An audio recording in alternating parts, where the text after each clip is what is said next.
મિત્રો, કર્ણાટકના ગંગાપુરથી જૂનાગઢ આવી પહોંચેલ કાવડ પદયાત્રી સંતોએ દત્ત શિખર પહોંચી દત્તાત્રેયને જળાભિષેક કરી ફરી કર્ણાટકની પદયાત્રા આરંભી છે.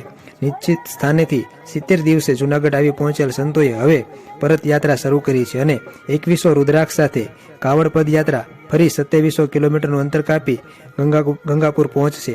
સાધુઓએ જૂનાગઢથી દરેક નદીના જળ ભરી નિર્ગુણ પાદુકા ગુરુદત્તનું પૂજન કરી પોતાની આસ્થાને વધુ મજબૂત બનાવી હતી. અને આજે આ પદયાત્રા અમારા વિછિયા ગામમાં આવી પહોંચી હતી અને અમારા સમાજના અગ્રણી નથુભાઈ વાલાણીના ઘરે સંતો મહંતોએ રાત્રિ રોકાણ કરી સત્સંગનું રસપાન કરાવ્યું હતું અને પછી વહેલી સવારે આ પદયાત્રાનું કર્ણાટક તરફ પ્રસ્થાન કરાવ્યું હતું.